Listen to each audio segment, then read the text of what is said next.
안녕하십니까. 3주차 수업 시작해 보도록 하겠습니다. 자, 오늘은 컴퓨터 구조 관련된 컴퓨터 구조에 관련된 내용을 한번 수업해 보도록 하겠습니다. 아마 오늘 해야 될 내용이 전체적으로 조금 어려운 용어라든지 이런 게 좀 많이 있을 거예요. 참, 그 전에 원래는 수업이 여기 보시면은 정보의 표현할 차례예요. 근데 이게 내용이 상당히 어렵습니다. 진법도 나오고 뭐 이런 게 있는데, 그래서 요거는 시험 범위에서도 빠집니다. 요거 시험 범위에서도 빠지고, 요건 또 따로 수업은 하지 않겠습니다. 따로 수업은 하지 않을 테니까 요거 제외하고 바로 4장부터 넘어가도록 하겠습니다. 요거 좀 기억해 두시고요. 시험 문제도 안 나오고 뭐 어쨌든 아예 안 나오니까 아예 제외하시고 보시면 될 것 같습니다. 자, 그러면은 컴퓨터 구조 한번 보도록 하겠습니다. 자, 제가 지난주에 폰 노이만이라고 얘기했었죠, 그죠? 정말 천재인 이 사람이 만든 컴퓨터, 그러니까 입출력, 그리고 처리, 저장 중에 사실 제일 중요한 건 이 처리하고 저장인데, 여기서 이제 이 저장 부분에 대한 그 아키텍처가 뭐죠? 그 뭐냐, 구조를 실제로 만들었고, 그리고 그 구조가 지금까지도 이제 활용이 되고 있어요. 만든 지 지금 한 7, 80년이 되는데도 불구하고 아직까지도 이걸 쓰고 있다는 거는 그만큼 뭐겠어요? 빡세겠다는 거. 엄청 잘 만들었다는 거죠. 그죠? 엄청 잘 만들었다는 거니까 한번 그 참고하시고 보시면 좋을 것 같습니다. 한번 폰 노이만 아키텍처 한번 보도록 하겠습니다. 자, 프로그램 내장 방식, 프로그램 저장 방식. 영어로는 뭐냐면은 스토리지가 아니고 그 인베디드라는 거예요. 인베디드. 그러니까 인베디드가 탑재되어 있다 뭐 이런 거죠. 그죠? 그러니까 예를 들면 이거예요. 단순히 컴퓨터에 저장 장치가 있다, 이게 문제가 아니고, 이게 놀랍다는 게 아니고, 예를 들면 스마트 TV, 그러니까 요즘에 TV로 그 유튜브도 보고 이런 거 다 보죠, 그죠? TV도 그렇고 뭐 빔 프로젝터, 그리고 여러분들 스마트폰도 마찬가지지만 모든 장치 자체가 그 장비 안에 프로그램이 내장이 돼 있어 가지고 내가 원하는 대로 실행을 시키죠, 그죠? 그럼 실행을 시키면은 명령어가 들어가 있는 대로 그게 동작을 하는 거죠. 그러니까 그렇게 만든 거를 이 폰 노이만이라는 사람이 제일 처음에 이제 개발했다라는 거예요. 그래서 메모리에 있는 자료뿐만 아니고 프로그램에서도 저장하는 프로그램 내장 방식을 개발을 했다라는 거예요. 그래서 그 저장 프로그램 방식 폰 노이만이 만들었고, 뭐 똑같은 얘기죠. 자, 여기 또 CPU가 나온 이유가 뭐냐면은 CPU에 이제 메모리에서 필요한 자료를 이용을 하는데, 그 필요한 게 메모리에 있다가, 제가 이거 지난주에 주기억 장치와 보조 기억 장치 차이 말씀드렸죠. 이거 주기억 장치 램이에요. 램. 이 램에서 사용되는 거를 어떻게 했어요? 여기로 쭉 가지고 오는 거죠. 그죠? 저장이 돼 있고 여기에 가져가서 이제 처리가 되는 거예요. 프로세서. 근데 이 명령어는 순차적인 실행으로 처리가 됩니다. 물론 지금은 뭐 라운드 로빈 방식, 뭐 여러 가지 방식들이 많이 있긴 한데, 어쨌든 가장 기본적인 게 이제 순차적으로 실행이 된다는 거죠. 자, 그래서 애니악 컴퓨터와 같은 이전 방식은 작업을 할 때마다 회로를 바꿔야 됐다. 옛날 컴퓨터는 그 지난주에 사진 봤는지 기억하시는지 모르겠는데, 이런 컴퓨터가 엄청 많이 있으면은 여기서 사람이 서 있다가 필요한 대로 여기서 뽑아가지고 여기에 꽂고, 선을 막 뺐다 꽂았다가 여러 군데 막 뺐다 꽂았다 막 그렇게 하는 식으로 했어요. 근데 지금은 이 프로그램 자체가 주기억 장치에 다 있기 때문에 뺐다 꽂았다 할 필요 없이 그냥 전기만 켜져 있잖아요. 켜져 있으면은 주기억 장치에 있는 거를 CPU로 불러와 가지고 여기서 이제 처리를 할 수 있다는 거예요. 아주 좋아졌다는 거죠. 자, 그러다 보니까 이제 이제 그런 메모리에 저장되어 있는 거를 불러오고 처리를 하고 하는 데 있어서 이제 명령어가 필요하다는 거죠.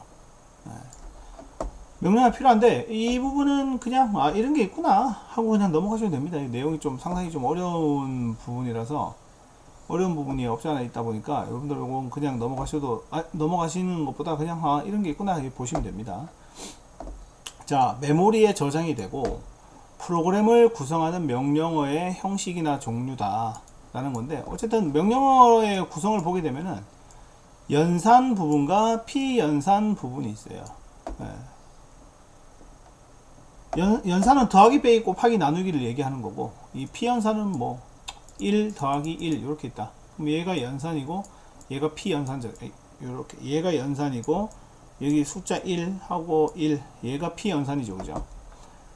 그래서 연산 부분은 명령어가 수행해야 될 기능을 의미한다. 앞에 있는 피연산자 두 개를 더해라 뭐 이런 식으로 명령을 한 거죠. 네, 그래서 피연산자 부분은 연산에 참여하는 자료를 의미한다. 네.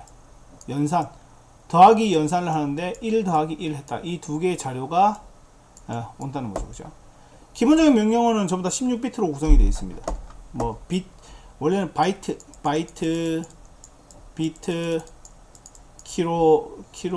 킬로바이트, 메가바이트, 기가바이트, 테라바이트 뭐 이런 식으로 쭉 넘어가긴 하는데, 어쨌든 명령어는 16비트로 구성이 되어 있고 앞에 4비트는 연산의 종류예요. 더하기 빼기 곱하기 나누기 뭐 이런 식으로 하는 거고, 나머지 뭐 이렇게 돼 있다. 이거 그냥 보시면 됩니다.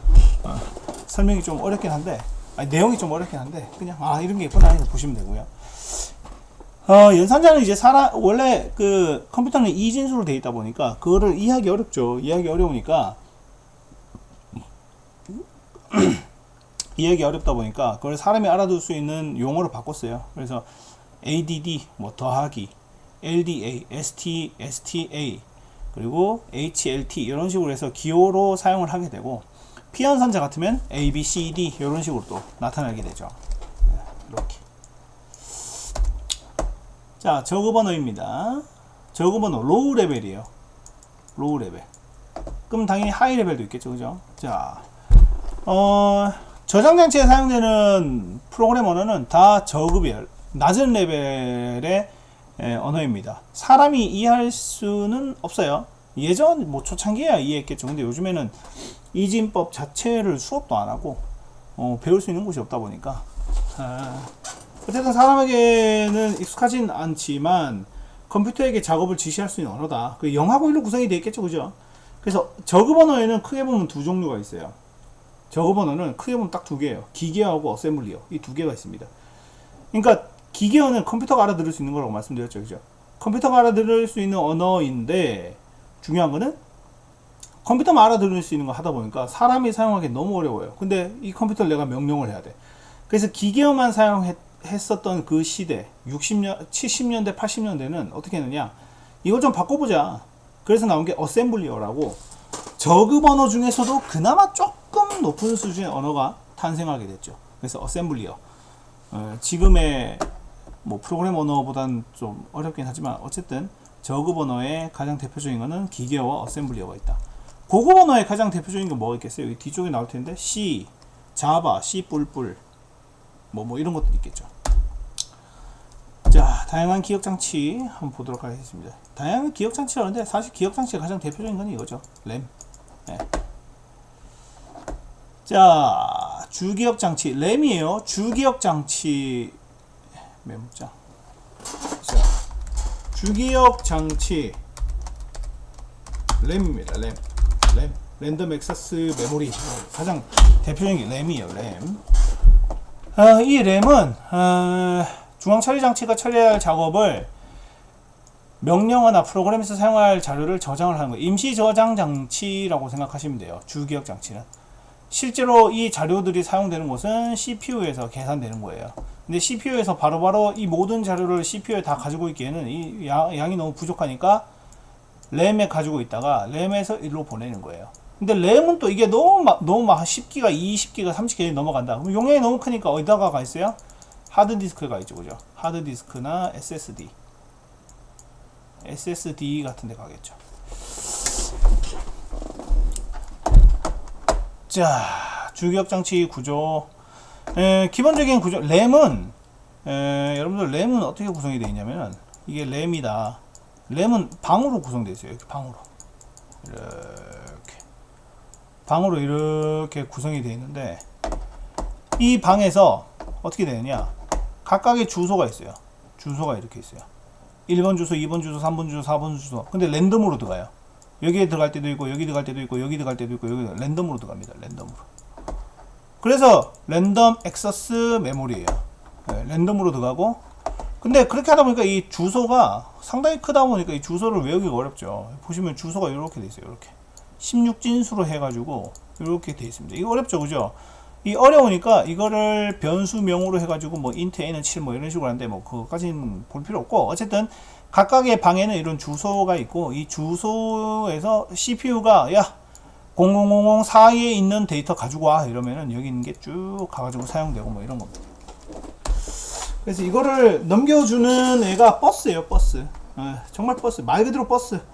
버스에다가 자료를 태워가지고 쭉 가는 거예요. 그래서 중앙 처리 장치가 해야 될 작업 내용인 프로그램 명령어와 프로그램에서 이용할 자료를 저장을 하고 옮겨주는 겁니다.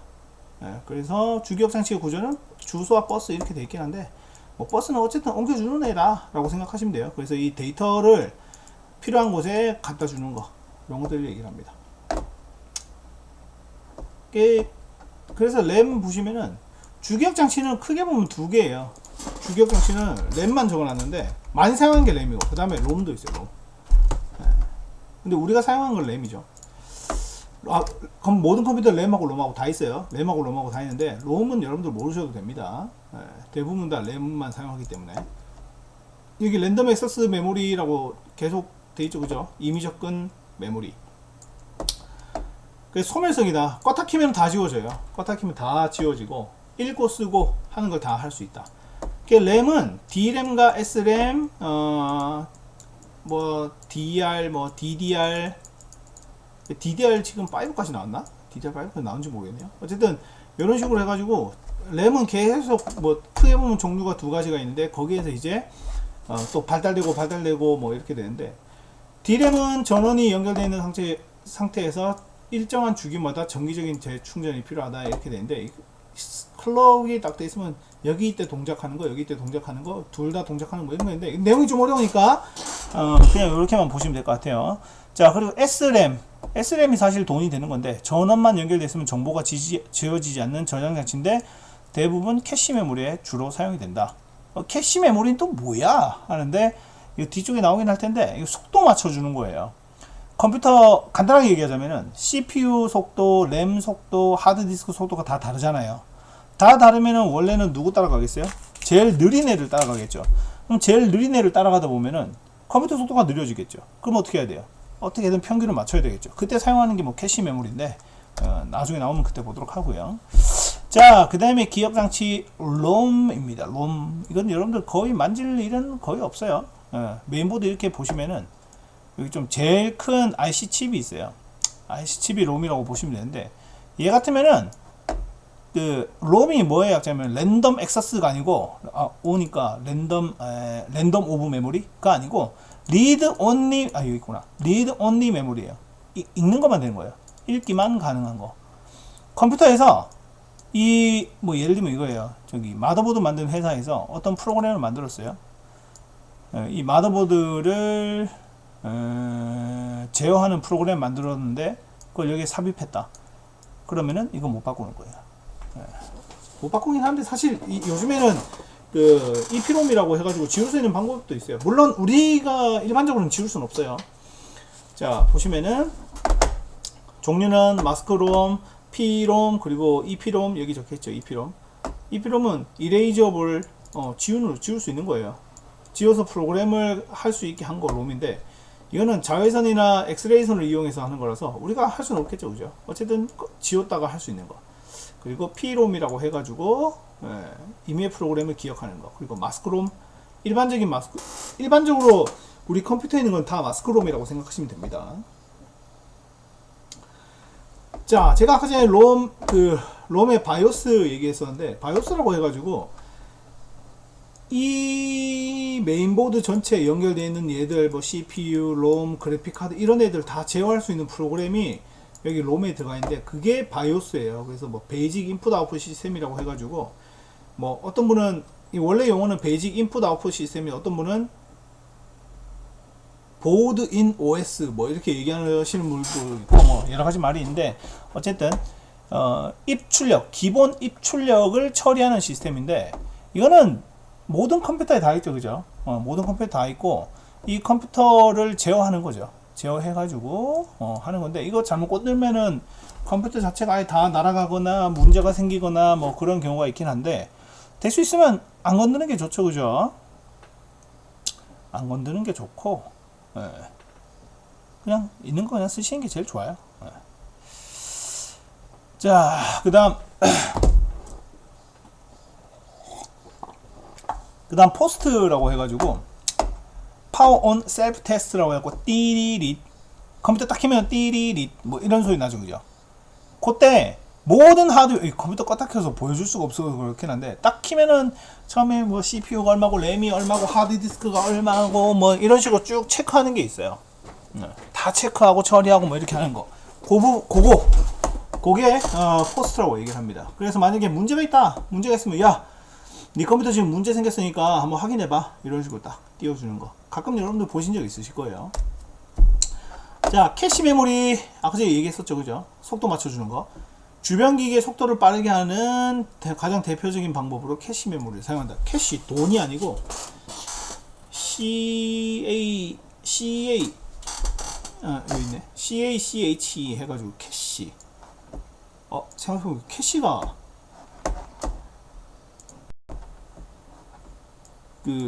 여기 캐시가 은닉재산, 은닉하다 뭐 이런 거긴 한데 왜 근데 이게 붙었는지 저도 잘 모르겠어요. 어쨌든 CPU가 상당히 빠르죠. CPU가 상당히 빠른데 내 주변에 있는 모든 컴퓨터는 속도가 다 느려요. CPU보다 다 느릴 수밖에 없습니다. 다 느리기 때문에 이 속도를 맞춰주기 위해서 네가 더 빠르게 움직이게 하기 위해서 내가 캐시 메모리를 빌려줄게. 캐시 메모리를 빌려줄 테니까 네가 이거 가지고 속도 좀 올려라. 속도 좀 올려갖고 쓰자. 이런 식으로 되는 거예요. 그래서 캐시는 뭐 수준 1, 수준 2 뭐 이렇게 쭉 돼 있긴 한데 예를 들면은 우리 컴퓨터 그 CPU나 이런 거 살 때 요즘에는 컴퓨터 가격이 뭐 그렇게 비싸지진 보시면은 사실 같은 CPU를 산다고 하더라도 12세대 CPU를 산다고 하더라도 어디 갔냐? 제일 봐야 되는 게 뭐예요? 요 캐시, 요 보시면은 캐시랑 임시 메모리 해가지고 쭉 되죠, 그죠? 캐시 높은 거 사는 게 좋아요. 캐시 높은 거 사는 게 좋습니다. 이건 근데 제일 높은 사양이라서 그런가? 캐시랑 클럭 높은 거 사시는 게 컴퓨터 속도 빠른 게 제일 좋아요. 컴퓨터 속도 빠르게 하고 싶다. 캐시랑 뭐 이런 거 하면 좋긴 한데 근데 뭐 조립하실 분이 있을지 없을지 모르겠지만 조립하는 친구도 있으면 그 친구한테 부탁하면 제일 좋죠. 자, 그리고 버퍼입니다. 이것도 아주 중요한 기능 중에 하나인데 버퍼는 버퍼를 활용하는 방식 또는 버퍼를 채우는 동작이다. 이것도 뭐냐면은 속도 차이가 나는 두 장치 간에서 효율적인 작업 처리를 위한 임시 저장 공간인데 이건 버퍼는 여러분들 그 유튜브라든지 그 스트리밍 서비스 할 때 많이 보셨죠. 영상을 보는 중간에 내가 한 중간쯤에 다시 보고 싶어. 딱 누르면은 바로 실행이 되는 게 아니죠. 바로 실행이 안 되고 어떻게 실행됩니까? 몇 초 있다가 실행이 되죠. 몇 초 있다가 실행되고 그걸 뭐라고 얘기해요? 버퍼링이라고 얘기하죠, 그죠? 그러니까 불러오는 거예요. 보내는 사람은 1에서 5까지밖에 안 보내는데 갑자기 내가 7을 원해. 그럼 7부터 다시 보내야 되겠죠, 그죠? 그래서 그런 임시 공간을 얘기를 하는데 요즘에는 속도가 워낙 빠르다 보니까 버퍼가 물론 필요하긴 필요합니다. 버퍼가 필요하긴 필요한데 예전처럼 그 막 속도가 버벅거린다던가 뭐 그런 일은 거의 없죠. 자, 그래서 버퍼가 왜 필요하냐? 여기 적혀 있긴 한데 프로세서의 속도는 입출력 주변 전체 속도보다 훨씬 빠르기 때문에 그 속도를 맞추려고 하는 거예요. 아까 전에 그 캐시 메모리랑 비슷하죠, 그죠? 캐시는 주변 기기들 속도를 맞춰주는 거고 버퍼 같으면은 효율적인 작업을 하기 위해서 임시로 처리해 주는 거, 그걸 얘기를 합니다. 두 개 살짝 다르긴 한데 뭐 사용하는 이유는 쉽죠. 사용한 이유는 뭐예요? 속도 높여주는 거죠. 조금 다르긴 하지만. 자, 그다음 보조기억 장치입니다. 보조기억 장치는 램, HDD, 예, 하드디스크나 SSD 뭐 이렇게 있는데 요즘엔 HDD도 거의 안 쓰죠, 그죠? 예, 요 방식으로 되는 건데 이게 왜 안 쓰냐? 용량은 커요. 용량 큰데 속도는 좀 느리고 그리고 충격이 엄청 약합니다. 이게 뭐냐면은 이 하드디스크 뜯으면은 얘가 빙글빙글 돌아요. 빙글빙글 돌고 여기에 그 디스크 암이라고 있는데 요 디스크 암, 요게 디스크 암이죠. 요게 얘가 파일을 찾아가지고 여기서부터 읽는 거예요. 읽어가지고 속도를 체크해주고 뭐 속도란다. 파일을 읽어오고 이런 건데 속도가 많이 느립니다. 속도가 많이 느려가지고 요즘은 HDD는 거의 뭐 영화 파일이나 드라마 파일 저장해 놓는 그런 공간으로 쓰지 실제로 거기에 뭐 윈도우를 설치한다거나 뭐 그런 친구는 잘 없죠. 자, 그리고 보조기억 장치는 뭐 CPU 외부 당연한 소리죠. 순차 접근, 직접 접근 뭐 이렇게 다 된다. 자, HDD는 하드디스크. 근데 요즘은 전부 다 SSD죠. 솔리드 스토리지 디스크인가? 뭐 어쨌든 SSD. 속도 엄청 빠르죠, 그죠? SSD 중에 제일 빠른 거는 M.2 이게 제일 빠르죠. 가격은 좀 비싸긴 한데 진짜 빠르죠. 이런 것들도 있다. 지금 가격 진짜 많이 떨어졌습니다. 진짜 많이 떨어졌고 플래시 메모리와 이를 제어하는 컨트롤러 대용량 장치다. 가장 좋은 거는 속도 빠르고 전기 적게 먹고 충격이 강하다. 물론 떨어뜨리면 바로 고장 나거나 뭐 그러진 않지만 어쨌든 이런 것들이 있다. 그래서 SSD에는 운영체제나 자주 사용하는 프로그램을 설치하고 HDD는 아까 전에 말씀드렸죠. 그냥 대용량 자료로 그냥 저장하는 그런 용어로 사용하고 있죠. 휴대가 간편한 외장하드나 USB 많이 사용하죠, 그죠? 근데 요즘 USB나 외장하드 거의 사용 안 하죠. 뭐 구글 클라우드라 뭐 요즘은 다 클라우드 위주로 많이 쓰니까. 자, 그래서 저장 장치 보시면은 어때요? 보조 기억 장치, 레지스터, 캐시 메모리, 주기억 장치로 갈수록 용량은 커져요, 그죠? 레지스터가 가장 적겠죠, 그죠? 보조 기억 장치가 용량이 가장 크고 대신 속도나 가격 순으로 보면은 또 거꾸로예요, 거꾸로. CPU가 제일 비싸고 그 다음 램이 비싸고 하드디스크가 비싸고 이런 식으로 가죠. 하드디스크 뭐 10TB는 엄청 더 비싼데요. 상식선에서 생각했을 때 얘기예요. 상식선에서. 그래서 뭐 이렇게 쭉 돼 있는데 이건 그냥 한번 읽어보시면 될 것 같고요. 자, 컴퓨터에서 가장 핵심적인 어디 뭐 없어요. 가장 핵심적인 게 여기 중앙 처리 장치 CPU죠, 그죠? CPU 또 나오네요, 그죠? 그만큼 중요하다는 거죠. 자, 램에 저장되어 있는 메모리에 저장되어 있는 프로그램이나 자료를 사용해가지고 실제 작업을 수행하는 게 CPU다. 그래서 컴퓨터 하드웨어 중에 제일 비싼 게 뭐예요? CPU, 그래픽 카드가 제일 비싸긴 하지만 실제로 그래픽 카드는 없어도 컴퓨터는 돌아가잖아요, 그죠? 제일 싼 거 써도 돌아가고. 근데 CPU 같으면은 좋은 거 사면 좋은 거 살수록 속도가 빨라지겠죠. 자, 보시면 CPU는 어디 가냐 마우스. 자, 연산 장치.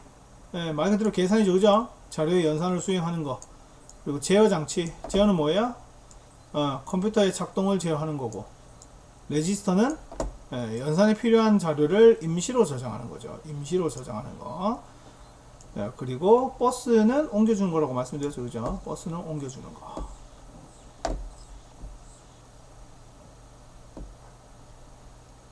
자, 연산장치. 연산장치는 산술 연산과 논리 연산을 수행하는 회로다. 산술은 더하기, 빼기, 곱하기, 나누기. 논리 연산은 참 거짓을 하는 건데 이거는 일부러 뺐습니다. 원래는 저번 주에 원래 수업을 해야 되는 요거 자료의 표현에서 봤어야 되는데 내용이 너무 어려워가지고 제가 뺐다고 말씀드렸죠. 자, 그래서 뭐 연산에 뭐 이거 그냥 보시면 됩니다. 이런 게 있구나, 이렇게. 자, 제어 장치, 신체의 여러 부위를 제어하는 인간의 뇌 같은 뭐 쭉 돼 있는데 프로그램이 들어오면은 이제 제어를 해가지고 필요한 대로 돌리는 거죠. 그래서 해독기와 제어기로 구성이 되어 있다. 내용이 어려우니까 그냥 간단하게 보시면 됩니다. 자, 레지스터, 임시기억 장소. 계산하기 전에 임시로 저장하는 곳이죠. 여러 개의 레지스터를 가지고 있고 명령을 수행하는 과정을 처리하고 아주 중요한 역할을 하기 때문에 레지스터 캐시 메모리 이거 좋은 거 쓰는 게 제일 좋습니다. DR 뭐 AR, AC, IR, PC, TR 이렇게 있는데 이것도 그냥 한 번씩 읽어보시면 될 것 같고요. 자, 명령어 처리 과정을 살펴보게 되면은 CPU와 주기억 장치 간에 다양한 자료 전송이 발생을 하고요. 그리고 명령어 처리 과정을 살펴보게 되면은 주기억 장치의 명령어와 그리고 그 자료가 중앙 처리 장치의 여러 임시 저장 장소인 레지스터로 전송이 되게 되고, 레지스터가 뭐라 그랬어요? 저장 임시 기억 장소라 했죠. 자, 전송이 됐어요. 전송이 되고 난 다음에 명령을 처리하게 되면 다시 돌려주는 역할, 그렇게 간다. 자, 그리고 어떻게 동작을 하느냐, 뭐 인출하고 해독하고 실행하고 인출하고 해독하고 실행하고 계속 그냥 이 과정이에요. 계속 이 과정이다. 이게 기계 주기 뭐 이렇게 되는 거고. 그래 이거를 이제 하드웨어적으로 이제 보게 되면 인출 단계에서는 명령어를 하나씩 증가시켜 가지고 처리를 해주고, 해독 단계는 이제 내가 처리를 해야 될 자료가 오잖아요. 그러면 그거를 이게 어떤 거지? 라고 해독을 하겠죠. 해독이 끝났어. 그럼 뭐예요? 실행을 하면 되겠죠. 실행. 이렇게. 아니, 뭐 이게 다 외우실 필요 없습니다. 외우실 필요 없고 그냥 이런 게 있구나 이렇게만 보셔도 될 것 같아요. 자, 프로그램 실행 과정인데 요것도 이거 굳이 이게 좀 내용이 좀 어려워가지고 그냥 저거라고 생각하시면 돼요. 32 빼기 18이다. 32 빼기 18은 컴퓨터가 어떻게 계산을 하는지에 대해서 나와 있는 거거든요. 그냥 이런 게 있구나 이러고 그냥 보시면 될 것 같아요. 네, 그렇고 실제 뭐 메모리 주소 실제 가시면 요것도 이 이름 말고 다른 이름으로 막 사용되고 막 그렇게 돼요. 이 컴퓨터를 조금 깊이 공부하면 공부할수록 이 내용이 조금 복잡해지긴 하는데, 어쨌든 뭐 쭉 되고, 뭐 실제 내가 이걸 딱 했었을 때 결과는 화면에 출력을 해주긴 하지만, 화면에 출력하기 이전에 램에 먼저 저장을 해줘요. 그리고 저장된 값을 보여주는 거예요. 그러니까 얘랑 계산을 했죠. 얘랑 계산해서 내 컴퓨터에 바로 보여주는 게 아니고 메모리에 저장을 해요. 메모리에 저장을 하고 램에 저장을 하고 이 부분을 사람한테 다시 보여주는 그런 순서로 간다 라고 생각하시면 될 것 같습니다.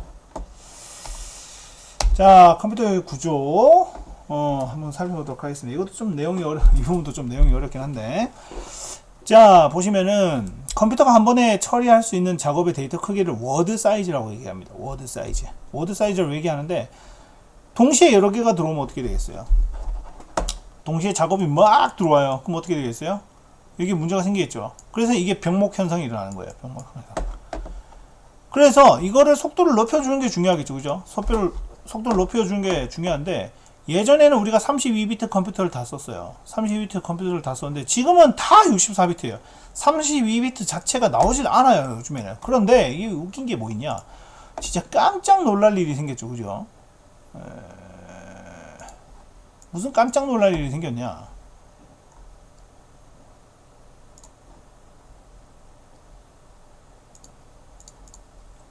이거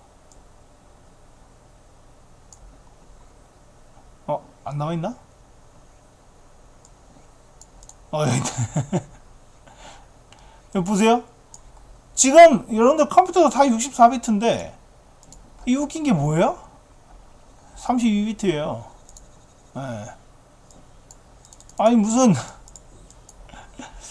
지금 시대가 어느 시대인데 핸드폰은 32비트 물론 싸긴 싸죠. 작업제인데 가격은 뭐 이거밖에 안 하니까 싸긴 엄청 싸죠. 그죠? 싸긴 엄청 싼데 이거 좀 너무한 거 아닌가 라는 생각이 들긴 하고, 그리고 보시면 64비트하고 32비트하고 뭐 얼마 차이가 나길래 그러냐.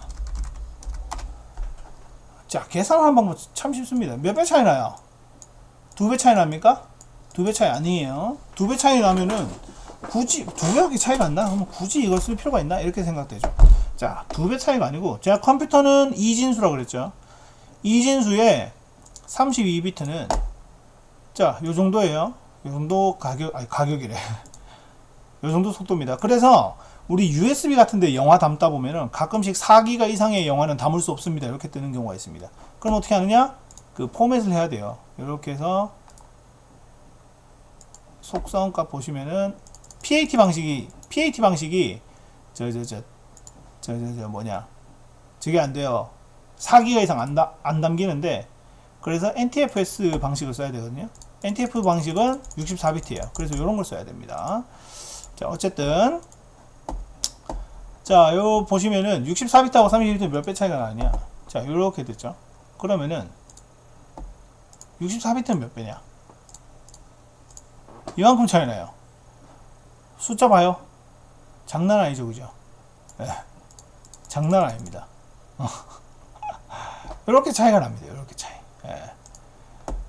그러면은 네. 자, 몇 배 차이가 나냐? 계산 쉽죠? 그럼 이거 몇 배 차이가 나는 거예요? 몇 배 차이? 2의 32제곱만큼 차이 나는 거예요. 그래서 어떻게 했어요? 여기 계산했죠?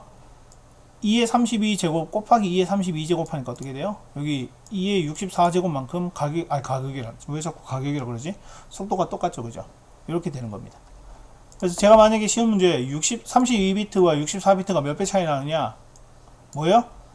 2의 32제곱 차이 난다. 이렇게 적으시면 답이 되겠죠, 그죠? 자, 그 다음 병목 현상은 앞서 말씀드린 것처럼, 그래서 64비트는 속도가 그 정도 빠르기 때문에 자료가 들어오면 들어올수록 처리 속도가 빠르다, 뭐 이런 얘기예요. 자, 마이크로 프로세서 성능 살펴보게 되면 사이클당 연산수, 자료 버스의 폭, 레지스터의 수와 크기, 캐시 메모리 크기 등으로 결정이 된다 라는 건데, 이것도 그냥 한번 쭉 한번 읽어 보시고요. 인텔에 또 이런 게 있고, 그리고 뭐 고등무원은 뭐 이렇게 된다고 하는데, 이거 모의 법칙 이제 안 써요. 모의 법칙이 아니고 이제 뭘 쓰냐, 황해 법칙이라고 삼성 반도체 사장이 있어요. 아이고, 황의 사장이래. 네.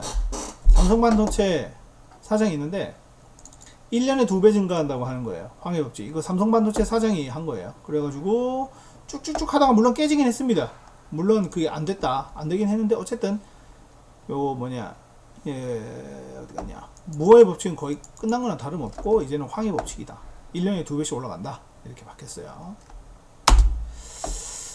자, 그런데 뭐 이렇게 쭉 돼 있다. 뭐 속도가 이렇게 하고 2배로 이렇게. 근데 2배씩 계속 늘리면은 문제가 뭐냐, 물건이 안 팔릴 때는 재고가 계속 남겠죠. 계속 남으면은 버려지고 이러다 보니까 문제가 생긴다. 자, 그리고 프로세서를 크게 보면 두 가지 분류로 나올 수 있습니다. 시스크랑 리스크 두 가지가 있어요. 리스크. 그냥 간단하게 한번 보도록 하겠습니다. 자, 시스크, 여기 적혀있네. 네. 자, 시스크 계열과 리스크 계열이 있다. 시스크는 명령어를 크게 복합 명령어로 집합 등으로 구성시킨 거고, 리스크 같으면은 축소 명령의 집합이다. 시스크는 어렵게 만든 거예요. 어렵게 쭉 만들었고, 장점은 복잡한 프로그램을 적은 수의 명령어로 구성할 수 있지만, 문제는 뭐냐? 회로가 아주 복잡해지고 가격도 비싸고 열도 많이 생긴다. 그럼 리스크는 딱 그 반대겠죠, 그죠? 명령어 자체가 딱 고정이 되어 있어요. 그리고 쉽게 해석할 수 있게 하는 거다. 그래서 시스크보다 속도는 빨라요. 단점 없죠? 단점 뭐가 있겠어요? 명령어가 좀 많아집니다. 네. 고정된 길이긴 한데 명령어가 좀 많아지긴 한데, 그건 뭐 신경 쓸 필요 없고, 어쨌든 속도가 아주 빨라진다. 이렇게 보시면 될 것 같습니다. 자, 어쨌든 오늘 수업은 여기까지 하면 될 것 같고요. 혹시 뭐 질문이나 이런 거 있으시면은 뭐 연락을 주시든가, 아니면은 뭐 여러 가지 방법이 있죠. 그런 식으로 하면 될 것 같습니다. 이번 주도 고생 많으셨고 다음 주에 또 뵙도록 하겠습니다. 수고 많으셨습니다.